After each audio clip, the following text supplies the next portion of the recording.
bandara itu kan infrastruktur transportasi multimoda, dan desain bandara yang baik itu adalah dirancang untuk memenuhi kebutuhan hingga 50 tahun bahkan 100 tahun ke depan.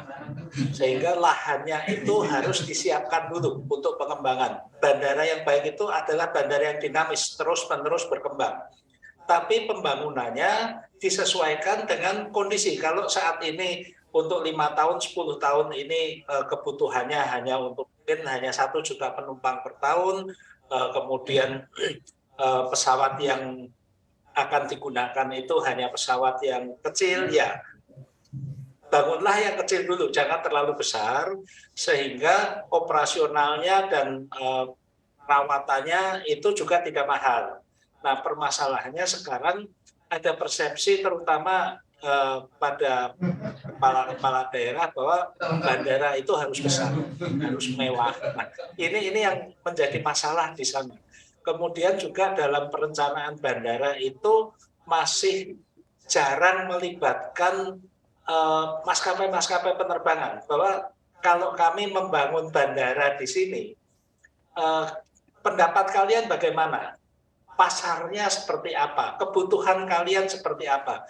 Nah, ini yang menjadi kurang nyambung ketika bandara dibangun, ternyata tidak sesuai dengan pelaku industri yang melayani pelayanan penerbangan itu sendiri. Sehingga ya apa yang terjadi setelah selesai dibangun, ya awal-awalnya mungkin karena permintaan dari pemerintah dijalani, tapi setelah terbang, ya ini kasus benar ya.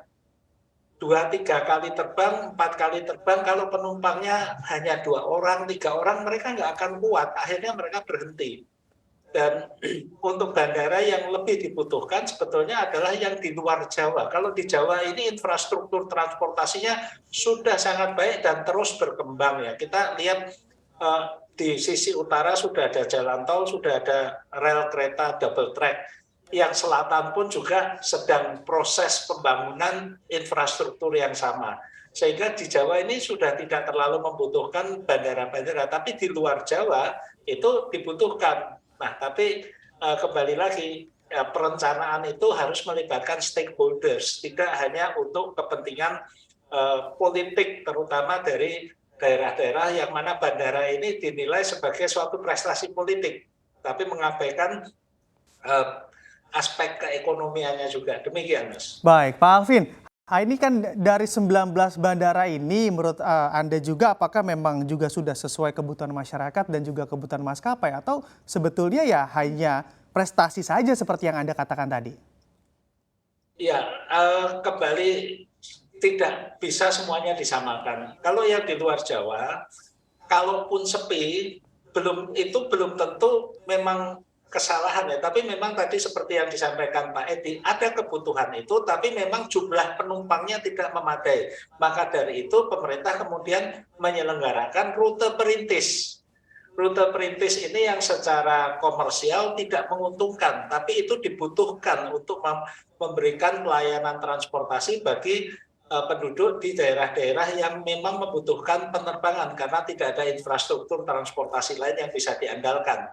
Nah, tapi kalau yang betul-betul mengandalkan komersial, tentunya ini yang perlu kita kaji dulu perencanaannya, surveinya bagaimana. Demikian, Mas. Pak Alvin, apakah kita lihat begitu ya, kita lihat secara garis besar di Bandara Kertajati ini sebetulnya koordinasi pemerintah dengan maskapai seperti apa sih? Apakah memang dari maskapai sendiri cukup tertarik begitu menambahkan rute di Bandara Kertajati dan juga ke sejumlah rute lainnya? Atau Anda melihatnya karena memang sepi, maskapai juga jadi urung untuk membawa ataupun meningkatkan rutenya di Bandara Kertajati?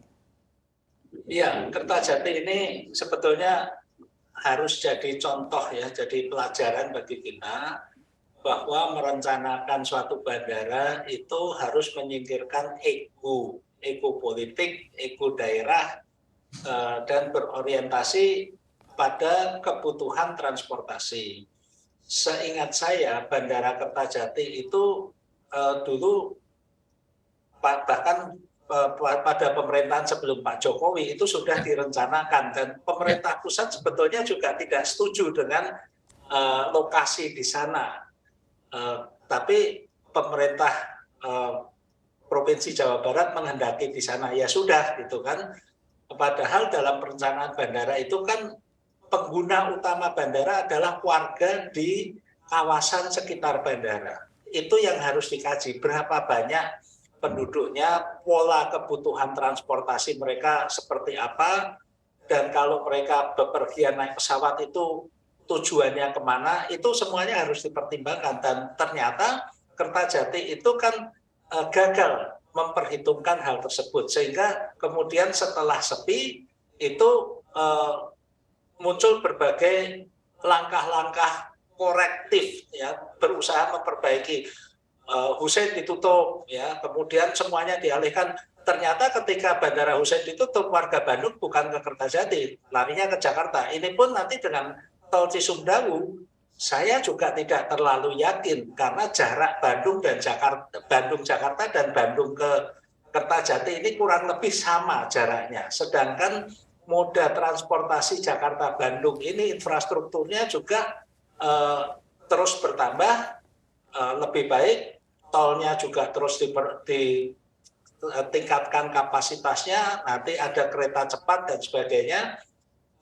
Tidak ada jaminan bahwa kalaupun Bandara Hussein ditutup, warga Bandung akan ke Kertajati.